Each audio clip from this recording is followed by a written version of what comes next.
Magandang gabi po sa inyong lahat. Sa pangalan ng ating Panginoong Hesukristo, narito muli ang inyong kapatid, Brother Danny Del Mundo, para sa ating regular na palatuntunan ng Capstone Online Devotion.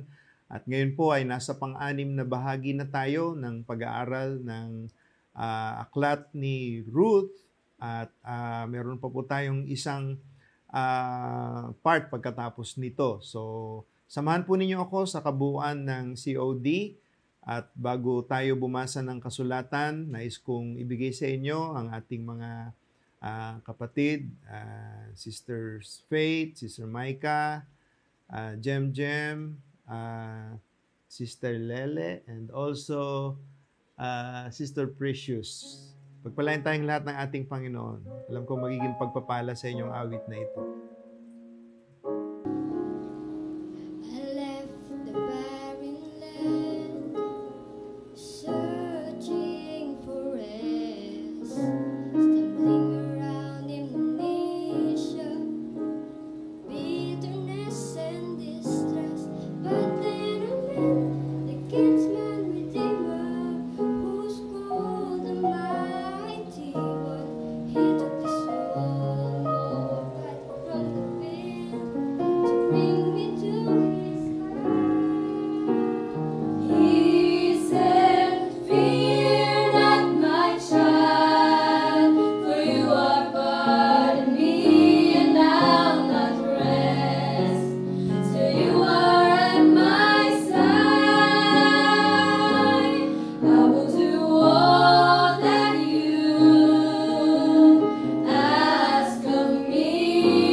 back for you and me.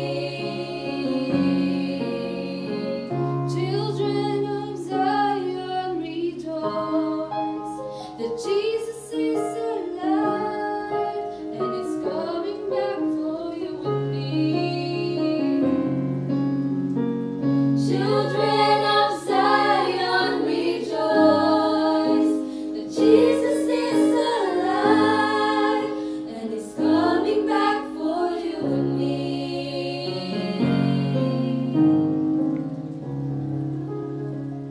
Amen. What a greatest love story. At yan po ang pamagat din ng ating paksa ngayong gabi. Kaya samahan po ninyo ako sa pagbasa ng kasulatan dito po sa chapter 4 ng Book of Ruth. Sisimulan natin sa verse 9. Sabi dito sa verse 9, chapter 4, the Book of Ruth. And Boaz said unto the elders, and unto all the people, ye are witnesses this day, that I have bought all that was Elimelech's, and all that was Chilion's and Mahlon's, of the hand of Naomi. Moreover, Ruth the Moabitess, the wife of Mahlon, have I purchased to be my wife, to raise up the name of the dead upon his inheritance, that the name of the dead be not cut off from among his brethren. From the gate of his place, ye are witnesses this day. Ito po ang mga salita ng ating Panginoon. Tayo po ay saglit na manalangin. Dakilang Diyos, Ikaw ang pinakamakapangyarihan sa lahat. Minsan pa kaming lumalapit sa iyo, Panginoon, sa gabing ito. At kami po ay nanghihingi ng gabay mo, ng inspirasyon, at ng pahid na nagmumula sa iyong banal na espiritu, at nawa ito ay dumaloy mula sa mga connection na ito at umabot sa bawat puso na handang tumanggap ng iyong ipinahayag na salita sa panahon na ito. Once again, we thank you and we commit the rest of the minutes sa panahon ng aming COD at this very moment. We thank you once again in Jesus Christ's name. Everybody say amen. So praise the Lord. So ito po ay pang-anim na bahagi ng pagtatalakay natin tungkol sa aklat ni Ruth. Napakaraming magagandang mga bagay na pwede nating mapag-usapan tungkol sa aklat na ito. At ito personally ay nagbibigay sa akin ng inspirasyon at nananariwa ang salita ng Diyos ay bumabangon din ito na ito'y nagkakaroon ng buhay at nakikita natin, sabi ko nga ako personally na nakikita ko na ito ay natutupad muli sa ating kapanahunan only on a larger scale. No? Kaya lagi kong dalangin na nawa tayo ay maging sensitibo sa mga bagay na nangyayari po sa ating paligid. Amen. So this is part 6 of the book of Ruth, and the subtitle that we're going to discuss is The Greatest Love Story. So nothing happens by accident, no? Kasi ngayon po ay nagdidiwang din ating mga kapatid, Brother Genesis and Sister Micah, ng kanilang ikalawang taon ng pagsasama sa presensya ng ating Panginoon. So habang pinag-uusapan natin ng the greatest love story in the book of Ruth, ay God is again writing a book, in their own life. So tingnan natin, kagabi ay pinag-usapan po natin na sa law of redemption ay merong mga principles na kailangan pong matupad, mabigyan ng daan at mabigyan po ng pagpapahalaga. Una, sa katubusan, sa pagtubos ng isang bagay na marahil ito'y naisanla, naibenta, at kailangan itong maibalik sa dating nagmamay-ari, kailangan ito ay tubusin ng pinakamalapit na kamag-anak. No? At nakita natin si Boaz, bagaman siya ay hindi ang pinakamalapit, meron pang isa sa pagitan niya at saka ni Elimelech, ay eventually siya po ang nagkaroon ng ng karapatan, no? So mamaya po makikita natin 'yan. So pero mahalaga makita na ang tagapagtubos ay kailangan na malapit na kamag-anak, no? Pangalawa, sa prinsipyo ng pagtutubos, maliban sa siya ay ang manunubos ay maliban na siya ay malapit na kaanak, dapat ay meron din po siyang kakayanan. So kung property ang tutubusin, no, kamukha ng mga bagay na naiwala ni Elimelech sa kanyang kontrol, kailangan ang tutubos nito ay meron ding kakayanan. Ibig sabihin, mas mayaman sa kanya, meron din siyang malawak na nasasakupan, property-wise, ay meron siyang ipagmamalaki, no, para mapatunayan niya na siya ay may kakayanan na tumubos. Pangatlo, at siyempre, kahit na kaanak at merong kakayanan, dapat siya po ay willing. Gusto niyang gawin yung pagtubos. Kasi kung yung dalawa na siya man ay kamag-anak o tapos ay meron din siyang kakayanan, kaya lang hindi naman niya nais na ma-involve sa pagtutubos, ay hindi rin po magkakaroon ng katuparan ang pagtutubos, no? So ito po ay tatlong bagay na nakita natin, natupad po lahat ito ni Boaz. At kung ang lahat ng ito ay mapapatunayan, ito po ay publicly ipopronounce, ibig sabihin sa harap ng maraming mga tao, sa ibabaw ng entablado at doon sa isang accessible na lugar kung saan maraming makakakita at maririnig, ay magkakaroon po ng public pronouncement na yung malapit na kamag-anak na may kakayanan at may desire na tumubos, ay ipapahayag niya po ito sa madla, no? Upang nang sa ganon, maiproseso po yung pagtutubos. Okay, so ngayon, malinaw na sa atin yan at nakita nga natin na si Boaz ay nangyari po sa kanya. So balikan natin yung ilang mga talata para makita natin yung background ng bagay natin pong pag-uusapan ngayong gabi. Sabi sa Ruth chapter 4, verses 1 to 3, Then went Boaz up to the gate, went Boaz up to the gate and sat him down there, and behold, the kinsman of whom Boaz spake came by, unto whom he said, Ho, such a one, turn aside, sit down. And he turned aside and sat down. And he took 10 men of the elders of the city and said, Sit ye down here. And they sat down.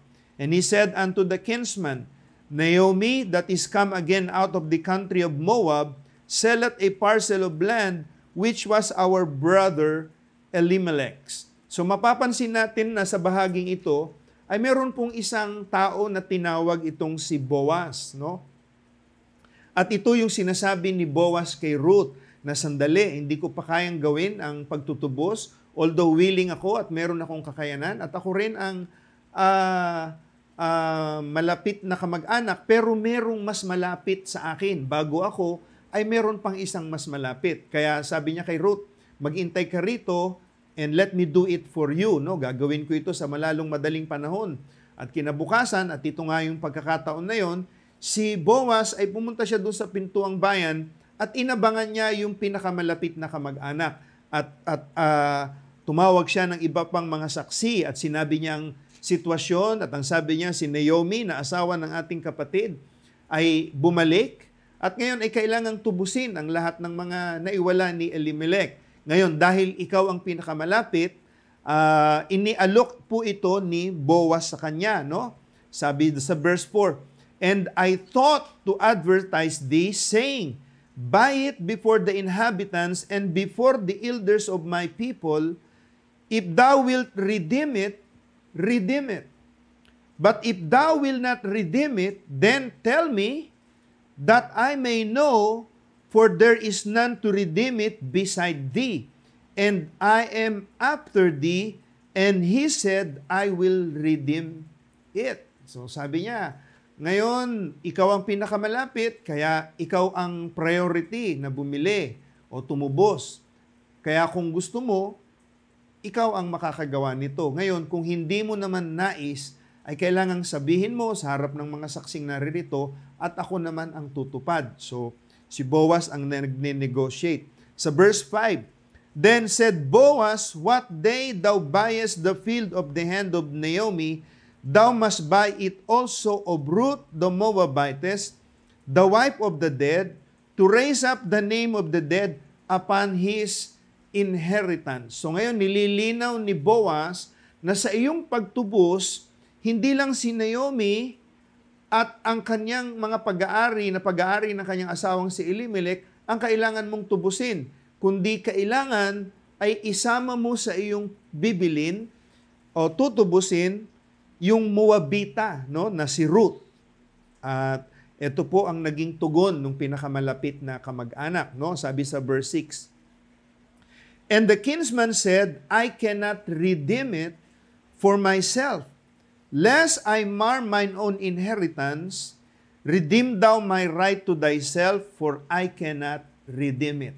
Pansinin natin, no, na dito sa verse 6 ay tinanggihan po ng pinakamalapit na kaanak ni Elimelech ang pagtubos dahil ang sabi niya, mamamantsahan ang sarili kong mana, no? Lest I mar mine own inheritance. So ano po yung mantsa na tinutukoy niya? Ang dahilan niya, kasi kasama si Ruth na Moabita na masasama sa kanyang mga pag-aari. So isipin ninyo na itinuring na isang mantsa ng pinakamalapit na kaanak ni Elimelech na dapat sana'y tutubos kay Naomi at sa lahat ng mga pag-aari nito kasabay o kasama si Ruth. Pero dahil nga si Ruth ay isang Moabita, itinuring ng pinakamalapit na kamag-anak, sabi niya, ayokong mamantsahan ang aking mana. Ayokong magkaroon ng dungis ang aking pagmamay-ari. So tinutukoy niya dito si Ruth ay isang mantsa. Si Ruth ay isang kapintasan para sa kanyang nasasakupan. Kaya ngayon, sabi niya, dahil ayaw ko, redeem thou my right to thyself, for I cannot redeem it. Kaya dahil dyan, anya, tuparin mo na lang yung dapat na ako ang gagawa, ikaw na lang ang tumubos. Now, this was the manner in former time in Israel, concerning the redeeming and concerning changing, for to confirm all things, a man plucked off his shoe and gave it to his neighbor, and this was a testimony in Israel. Therefore the kinsman said unto Boaz, Buy it for thee. So he drew off his shoe. So ito, pagka tinanggihan niya, ang sabi, kasanayan nila, na kanyang huhubarin yung sapatos o yung sapatos niya o kanyang sapin sa paa upang nang sa ganun ay merong tutupad sa halip na siya. Okay? So, yun yung makikita natin na merong bagay na nangyari sa panahon na ito ni Ruth, no? Ulitin ko, si Ruth po ay katumbas ng isang mantsa, kapintasan sa paningin nung malapit na kamag-anak.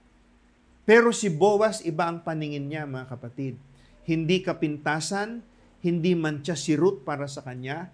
Ang totoo niyan, ninasa niya na siya ang tumubos upang maisama si Ruth mismo sa kanyang tutubusin, no? Kaya napaka mabiyaya ng bagay na dumating sa buhay ni Ruth. Dahil kung tutusin, wala po siyang karapatan, wala siyang pag-aari, wala naman siyang babalikan dahil hindi naman siya galing doon sa Bethlehem, Judah. Pero biyaya po ang dumating kay Ruth. At nawa, makita natin ang ating mga sarili sa katayuan, sa kalagayan ni Ruth, na biyaya lang po ang dumating sa atin. Wala tayo dapat karapatan, wala tayo dapat na maipagmamalaki, wala tayo dapat na bahagi sa mga bagay na ito. Pero dahil nga merong nagmalasakit sa atin, merong nagmabuting loob sa atin, merong tumayo sa pamamagitan natin, o merong tumayo para sa atin, mga kapatid, ay nagkaroon po tayo ng access. Now, going back dun sa atin pong teksto, sabi sa verse 9, And Boaz said unto the elders and unto all the people, Ye are witnesses this day that I have bought all that was Elimelech's, and all that was Chilion's and Mahlon's of the hand of Naomi. So, dito ay ginampanan na ni Boaz at ang sabi niya, ipinahayag niya sa lahat ng mga saksi nung araw na yon na kanyang binili o tinubos ang lahat. Wala siyang iniwan, wala siyang hiniwalay, kundi lahat ng mga pag-aari ni Elimelech. Amen. At lahat ng mga pag-aari ng kanyang mga anak na si Mahlon at saka si Chilion, kasama na po dito si Ruth, ay binili o tinubos ng kinsman redeemer, walang iba kundi si Boaz. At sa verse 10, moreover, Ruth the Moabitess, the wife of Mahlon, have I purchased to be my wife, to raise up the name of the dead upon his inheritance, that the name of the dead be not cut off from among his brethren, and from the gate of his place ye are witnesses this day. Kaya po, ang title nito ay The Greatest Love Story. Kasi nga, isipin mo, isang babaeng galing sa isang lupain na,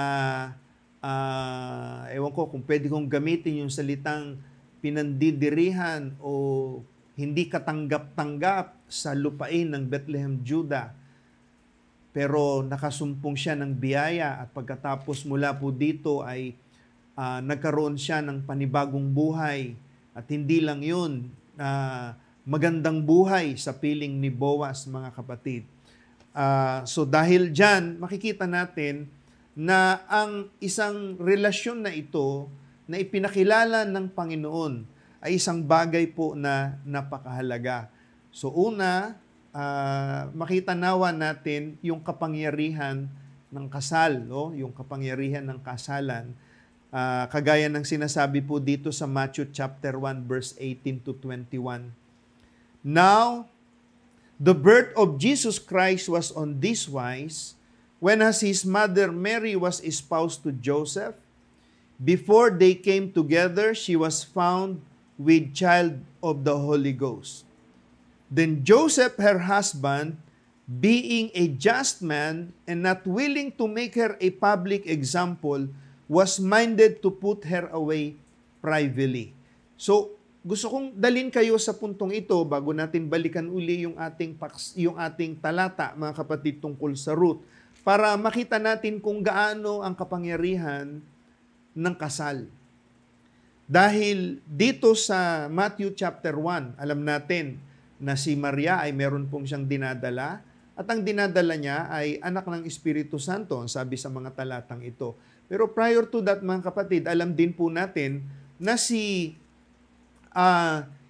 Maria at saka si Joseph ay tinuturing na po na sila'y mag-asawa na, bagamat hindi po sila nagsasama, no? Dahil sa puntong ito, kaya po sila ay espoused. I would like to assume na both parties, ang mga magulang ni Maria at mga parientes din ni Jose, ay nagkasundo na po sila. Naghihintay na lang sila ng takdang panahon upang sila ay ganap na magsama, no? Pero bago nga po mangyari yon, nasumpungan na si Maria ay nagdadalang tao. At nalaman ito ni Jose. At sa verse 19, ang sabi dito, then Joseph, her husband, being a just man, and not willing to make her a public example, was minded to put her away privately. So nakita natin dito na si Joseph, dahil mabuti rin ang kanyang pangalan, mabuti ang kanyang buhay, siya'y isang taong matuwid doon sa lipunan, ay respetado siya, 10 ng kanyang buong kamag-anak, no? Kaya nung una, hindi willing si Jose, no? Sabi dito, and not willing, sabi niya, hindi po siya nagnanasa na ituloy pa yung kanilang kasal dahil para sa kanya, paano niyang pakikisamahan ang isang babaeng meron ng dinadala bago pa sila magsama sa isang bubong? Nakakahiya po yun sa kanilang panahon. At alam niyo, malalagay sa alanganin ang buhay dito ni Maria dahil nung panahon na yon, mga kapatid, kapag ang isang babae ay nasumpungan na siya'y nagdadalang tao at walang lalaki na maninindigan sa kanya. Dadalin po yan sa bayan at sa harap ng maraming mga saksi, siya'y pagbababatuhin at hanggang sa siya'y mamatay. So, ito ang hinaharap ni Mary, mga kapatid. Pero dahil alam natin na yung buhay na nasa sa kanyang sinapupunan ay anak ng Espiritu Santo, and the Holy Spirit is obligated to protect that life. No? Kaya, doon sa verse 20, sabi dito, "But while he thought on these things, behold, the angel of the Lord appeared unto him in a dream, saying, Joseph, thou son of David, fear not to take unto thee Mary thy wife, for that which is conceived in her is of the Holy Ghost." So nanaginip po siya at ipinakita sa kanya ng anghel na yung dinadala ni Maria ay sa Espiritu Santo. Kaya dahil dito ay nabago ang posisyon ni Jose at dahil ipanaliwanag sa kanya ng anghel at sa pagpapatuloy, ang sabi dito, "And she shall bring forth a son, and thou shalt call his name Jesus, for he shall save his people from their sins." So pumasok na dito yung salitang save or salvation. Ngayon, dahil dito, nabago po ang posisyon ni Jose. Kaya ang ginawa ni Jose, mga kapatid, kung itutuloy natin yung kwento, pinuntahan niya si Maria na dapat sana sa pagkikita nilang yon ay magpapaalam na si Jose. Pero dahil sa kanyang panaginip at alam niya na ito ay galing sa Panginoon, tinanggap niya po si Maria at napangasawa pa rin niya, no? At nagsama po sila. Ngayon, anong nais sabihin ni Brother Danny? Kung ikukumpara natin yan sa sinabi ni Boaz, nilinaw ni Boaz na si Ruth ay asawa ng isa sa mga anak ni Elimelech, no? Biyuda po itong si Ruth. Merong unang napangasawa itong si Ruth bago si Boaz. Pero dahil nga si Boaz ay isang lalaking matuwid at siya'y lalaking may kakayanan, at dahil naging willing siya na kunin si Ruth, bagamat merong unang naging asawa si Ruth, ito po ay itinuturing na wala na, burado na, yung dating buhay ni Ruth ay hindi na po ito kasama. Pag sila ay nagsama na ni Boaz, yun na po ang pasimula ng panibagong buhay ni Ruth. And she was considered as if she was virgin dahil sa isang lalaking matuwid na humarap o tumayo kay Ruth na tumubos sa kanya. Kaya nga yung redemption ay to redeem back, no? To buy back, no? To bring back to its rightful owner, to bring back to its rightful condition, no? Original state. Kaya wala na yung previous life ni Ruth, burado na po yun dahil yung pagsasama nila, ito na yung panibagong pasimula ng buhay ni Ruth and the rest ng pananatili niya kasama si Boaz. And what a fitting story sa ating kasaysayan sa paglilingkod sa ating Panginoon. Kaya nga, The Greatest Love Story ang title nito. So ngayon, ibabaling natin ito sa panahon naman ni Jose at saka ni Maria. Siyempre, nung panahon na yon, dahil si Maria ay isang babaeng alam nila, malinis, matuwid, at birhen, kamukat-mukat mo ay nalaman na siya nagdadalang tao, samantalang hindi pa sila nagsasama ni Jose. Siyempre, ang dami ng balitang umiikot sa komunidad, sa bayan, na pinag-uusapan na siya ng mga chismosa, kumalat na ang balita. Naku, ang babaeng yan, akala mo kung sino, pero yung pala, meron palang itinatago. Pero yun ay nangyari lang, pwede lang nilang sabihin yun, bago pa tayuan ni Jose si Maria. Pero mga kapatid, nung mapangasawa na ni Jose si Maria at nagsasama na po sila, kahit yung mga tao, amen, alam nila na yung dinadala ni Maria sa kanyang sinapupunan ay hindi kay Jose, mga kapatid. Hindi po sila pwedeng magsalita ng anumang laban kay Maria. Dahil anumang bagay na sabihin nila laban kay Maria ay sasabihin nila laban kay Jose. So yung righteousness, yung pagiging matuwid ni Joseph ay sapat ito, mga kapatid, para sakupin o takpan yung mga bagay na iniisip ng mga tao laban kay Maria. Kaya dahil si Jose ay matuwid at siya na ang head, mga kapatid, ni Mary, nobody can say anything against Mary dahil si Jose na po ang tumatayo para sa kanya.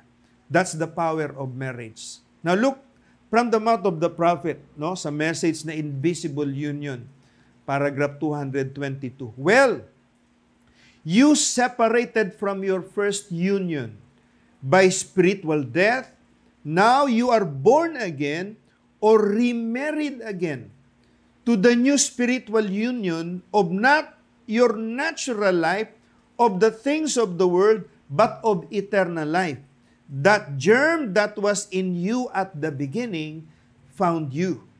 So ano pala ang bagong kapanganakan, mga kapatid? Tandaan ninyo ang bagong kapanganakan, sa natural na kapanganakan, tubig, dugo, pagkatapos yung buhay. Di ba? Sa spiritual na kapanganakan, tubig, bautismo, sa pangalan ng Panginoong Jesucristo, paglilinis, sa pamamagitan ng salita, which is sanctification, at pagkatapos ang Espiritu Santo, mga kapatid, and that is the completion of the new birth, bagong kapanganakan. So kapag tayo ay naipanganak ng muli, no, tinanggap natin ng banal na Espiritu, mga kapatid, anong nangyari? When we are born again, sabi ng prophet, you are remarried again. Yung dati mong union, burado na yun.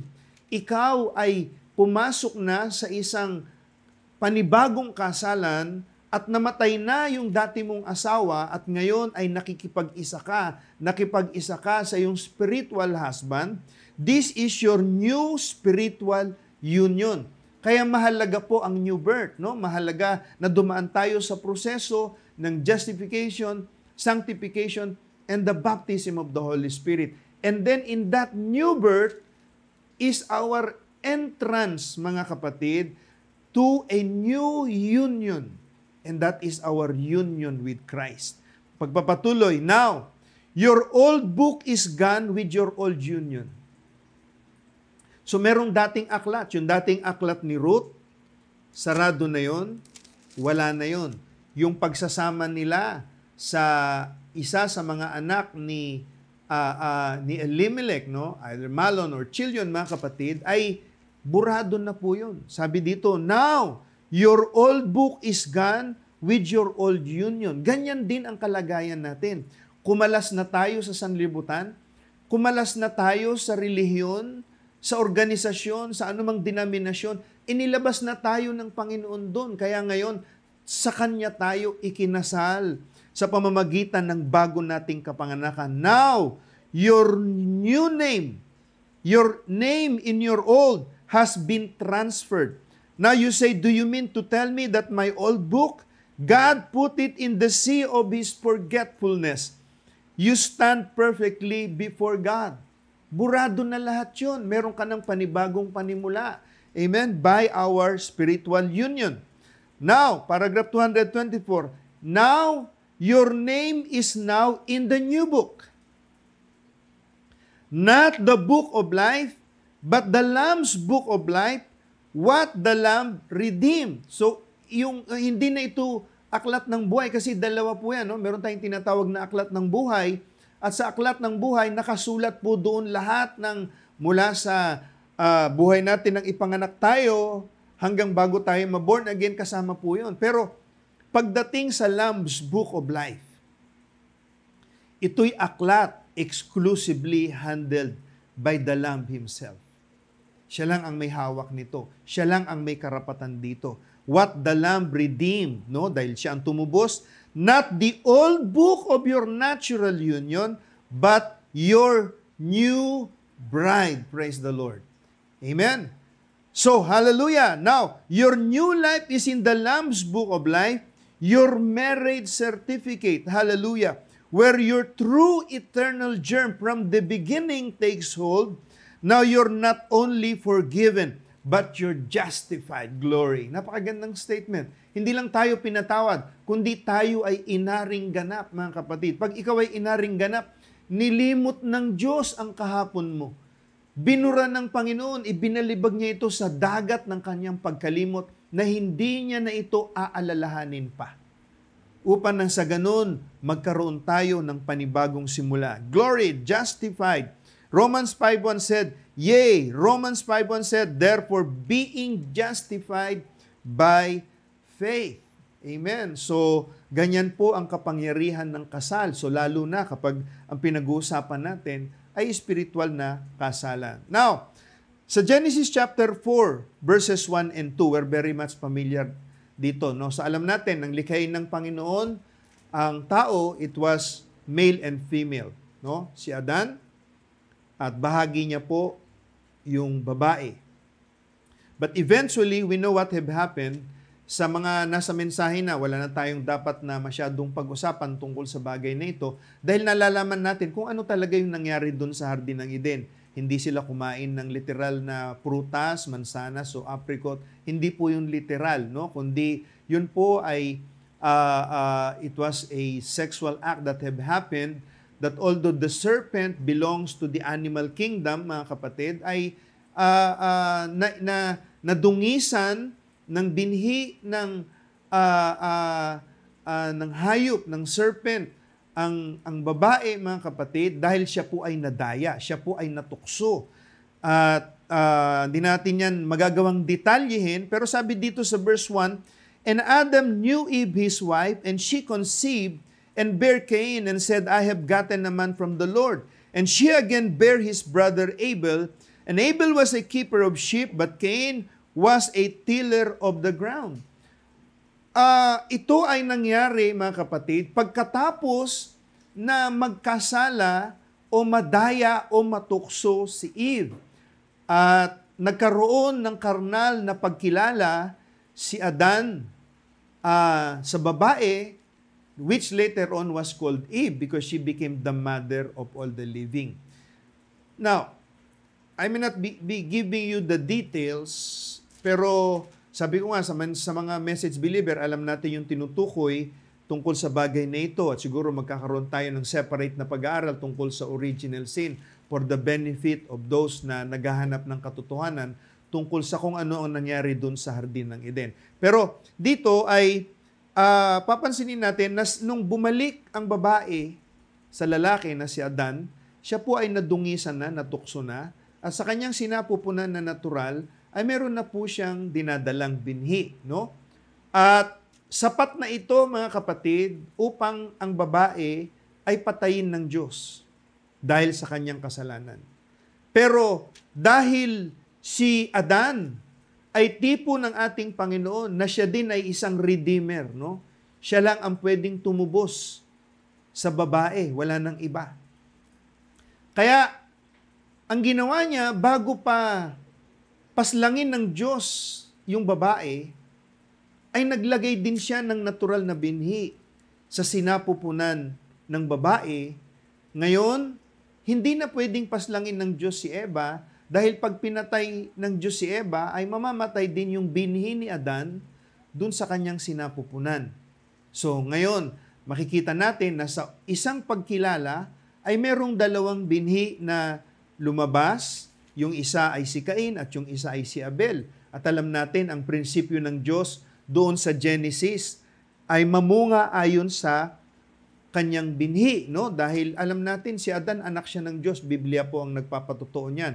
Pero nakita natin na sa dalawang ipinanganak o iniluwal ni Eva, ay isa doon lumitaw na masama. Dahil ang Biblia mismo ang nagsasabi na siya po ay binhi ng serpente. Hindi po siya binhi ni Adan. Of course, sabi ni Eva, binigyan siya ng anak na lalaki ng Panginoon kasi lahat ng buhay galing din naman sa Panginoon. So, iwanan na natin bago tayo pumalaot sa paksang iyan dahil gusto ko lang ipakita sa inyo yung kapangyarihan ng kasal. No?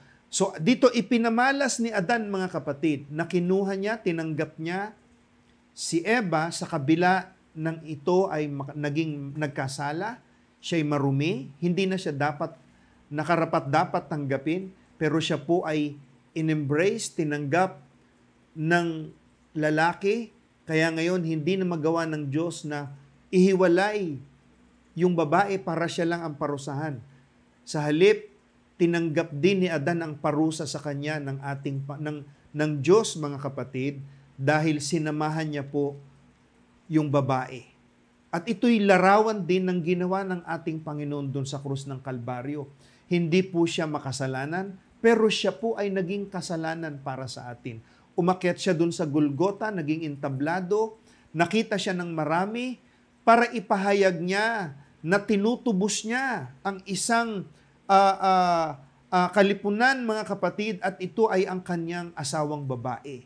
At tayo po ay bahagi nito, mga kapatid. And that is the power of marriage. Now, another thing, makikita natin dito, kaya nga ito sa 1 Peter chapter 2, 9 and 10, no?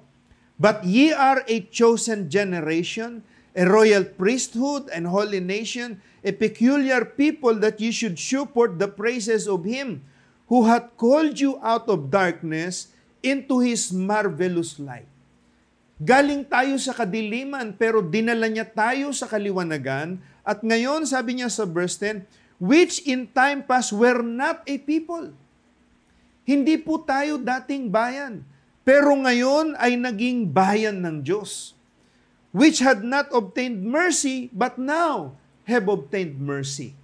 Kaya nung ipagmamalaki natin sa Panginoon, mga kapatid, so kung mapapagtanto natin, marirealize natin na ito lahat ay biyaya lang ng Panginoon. Wala tayong kinalaman dito. Siya lang ang may gawa nito dahil sa kanyang pag-ibig sa atin. Mga kapatid, hindi tayo manghihinayang maglingkod sa Diyos. Hindi tayo maghihinayang na maglaan ng panahon natin sa ating Panginoon. Hindi tayo manghihinayang na maglaan, even if it costs our resources, our time, and everything, even our own life, upang tayo ay maging kapurihan para sa Kanya na tumubos sa atin, mga kapatid. Now, sa Hosea, ang Hosea po ay ibig sabihin salvation, no? Si Prophet Hosea sa verse 2, chapter 1.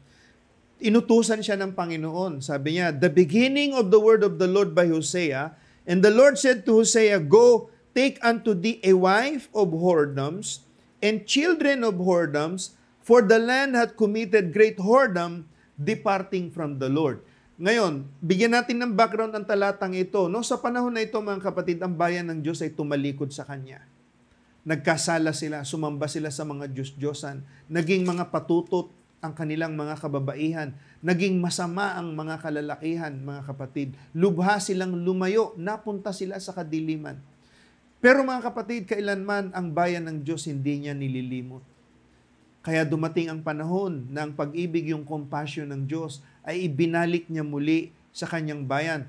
At ito ay ginawa niya, in-express niya sa pamamagitan ng kanyang propeta. At alam niyo, ang mga propeta, dapat po sila ay kumukuha ng mga mapapangasawa, yung mga saserdote po sa lumang tipan. Kailangan ang napapangasawa po nila birhen. Pero alam niyo, ang hirap isipin na ngayon ang Panginoon, meron po siyang standard, pero ngayon ang Diyos ay nag-utos sa sarili niyang propeta nang sabi niya, pumunta ka sa bayan ng mga patutot at kumuha ka ng isang babae na iyong mapapangasawa dito sa bayan na ito. Bakit? Merong gustong ipakita ang Diyos. Meron siyang gustong ipahayag.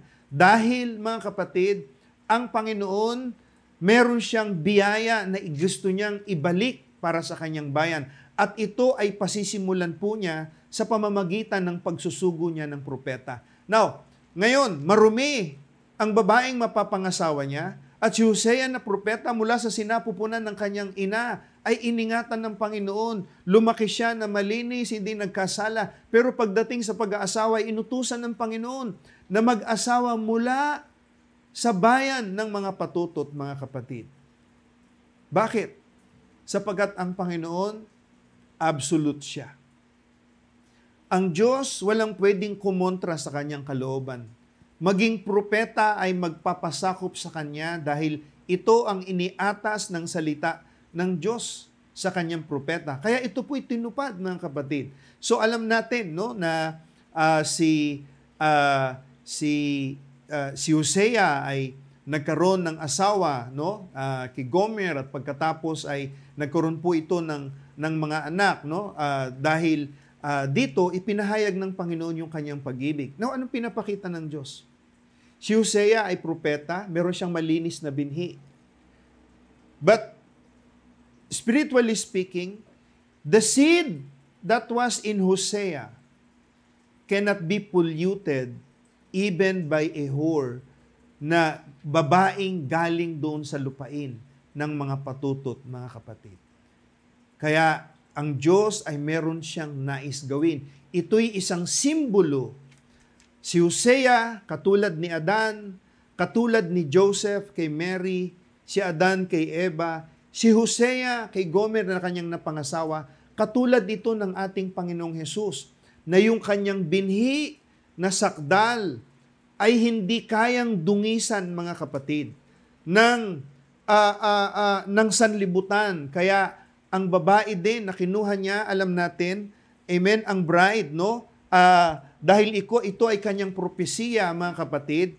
Kaya sabi niya, ulitin ko itong talatang ito, in that day saith the Lord, that thou shalt call me Ishi, and that thou shalt call me no more Baali. Dahil merong gustong ipahayag ang Panginoon.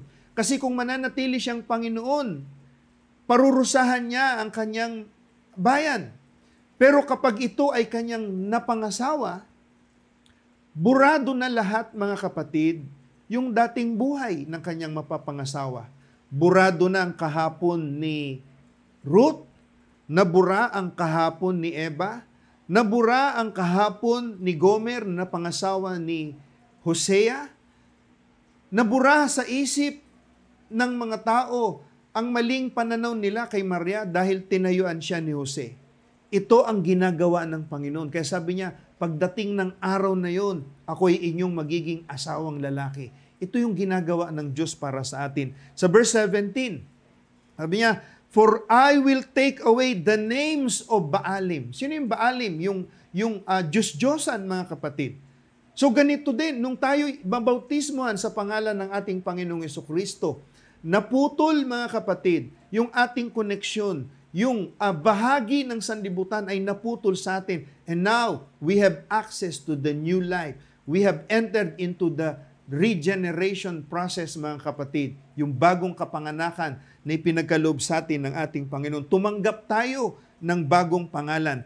At ganyan din, kaya sa Revelation, sabi sa chapter 2, nevertheless, I have somewhat against thee because thou hast left thy first love. So ito po ay salita ng Panginoon sa unang iglesia doon sa Efeso. Dahil bagamat ito'y nagkaroon ng access sa puro at dalisay na salita ng Diyos, pero unti-unti lumayo ito sa katotohanan, nirebuke sila ng Panginoon. Sabi ng Panginoon sa kanila, iniwan mo ang iyong unang pag-ibig. Katulad ni Eva, iniwan niya ang kanyang unang pag-ibig, mga kapatid. But you see, here comes the Lord to the rescue, no? At ito nga, sabi ni Pablo, ito isang dakilang hiwaga, no? Husbands, love your wives even as Christ also loved the church and gave himself for it, that he might sanctify and cleanse it with the washing of water by the word, that he might present it to himself a glorious church, not having spot or wrinkle or any such thing, but that it should be holy and without blemish. So siya ang maglilinis sa iglesia sa pamamagitan ng sarili niyang kaparaanan, justification, sanctification, and baptism of the Holy Spirit, kasi ihaharap din niya tayo sa kanyang sarili. Siya ang gagawa ng kasakdalan para sa atin upang tayo ay mawalan ng kapintasan. Iharap niya tayo sa kanyang sarili na walang kulubot at wala kahit na anong mantsa. Hindi kagaya nung lalaki na mas malapit kay Boaz, mga kapatid, na ang nakita niya yung mantsa ni Ruth. Pero si Boaz, hindi niya tinignan yung mantsa ni Ruth dahil alam niya, kaya niya itong tubusin at linisin niya siya sa dati niyang mga buhay. So that's why this is a great mystery, but I speak concerning Christ and the church. So now, Revelation 19:7-8. So sana makarelate tayong lahat, mga kapatid, sa bagay na ito. Let us be glad and rejoice and give honor to Him, for the marriage of the Lamb is come, and His wife hath made herself ready. Sinong kordero? Ang ating Panginoon. Siya ang ating manunubos. Siya ang ating Boaz, mga kapatid. And to her was granted that she should be arrayed in fine linen, clean and white, for the fine linen is the righteousness of saints. What is this? This is the Holy Ghost. Binibihisan niya tayo, mga kapatid, sa pamamagitan ng kanyang katwiran. Ang Espiritu Santo, mga kapatid, ang ating damit pangkasal, sapagkat ito ang magbibigay sa atin ng katwiran ng ating Panginoon. Ito yung ating kabanalan, ito yung ating talukbong, mga kapatid, upang humarap tayo sa Kanya ng malinis, walang mantsa, at kahit na anong kulbot o kapintasan man. And lastly, let us close sa book of Ruth once again. So verse 13, so Boaz took Ruth, and she was his wife. And when he went in unto her, the Lord gave her conception, and she bare a son. So syempre, dahil sila'y mag-asawa na, anong nangyari? Nagkaroon po sila ng anak. Ngayon, sa pagwawakas natin sa pamamagitan ng talatang ito, sino mang ikinasal kay Kristo ay tatanggap ng binhi mula kay Kristo. At ano ang kanyang binhi? Ang kanyang salita. Ang sabi ni Jesus, the words that I speak unto you, they are spirits and they are life. Kaya kung tayo po, mga kapatid, ay tatanggap ng salita na may kalakip na espiritu, tatanggapin ito ng ating spiritual na sinapupunan at ipagbubuntis natin ang salita ng Diyos. At ito'y spiritual na sinasabi ko sa inyo dahil sino mang tumanggap ng binhi mula sa lalaking asawa niya ay magbubuntis siya at merong magiging pagbabago sa kanya. Anong nais kong iwanan sa inyo ngayong gabi? Kapag tayo po ay tumanggap ng salita ng Diyos at tayo po ay nagbuntis, merong magiging pagbabago sa ating katawan, merong pagiging pagbabago sa ating buhay, at makikita ito ng mga tao sa ating paligid. Sino mang nagdadalang tao, hindi niya ito kayang itago. Kaya kapatid, kung ikaw ay ikinasal kay Kristo, walang duda na ikaw ay magbubuntis sa salita at makikita ng mga taong nasa paligid mo na merong pagbabago sa iyo. Nawa, mga kapatid, ang ating pag-aaral ngayong gabi, makita natin ang isang dakilang kwento ng pag-ibig. At nawa, ang kwentong ito, hindi lang ito maging kasaysayan para sa atin, kundi makita natin na ang sarili natin ay bahagi ng dakilang kwentong ito ng pag-ibig. Amen. Magandang gabi po sa inyong lahat. Pagpalain tayong lahat ng ating Panginoon. At nawa, mahalin natin ang Diyos, mahalin natin ang Kanyang salita, sapagkat ito'y may taglay na espiritu at ito ang magdudulot sa atin, amen, hanggang sa pagbabago ng ating katawan upang sumalubong tayo sa Kanya. Amen. So, pagpalain tayong lahat ng ating Panginoon. Tayo pong lahat ay manalangin. Samahan po ninyo ako. Amen. Dakilang Diyos, maraming salamat po sa gabing ito at naidaos na naman naming muli ang aming Capstone Online Devotion at nawa nag-iwan ito muntimang bahagi sa puso ng aking mga kapatid na sumusubaybay. We thank you, Lord, once again in Jesus Christ's name. Amen. God bless you.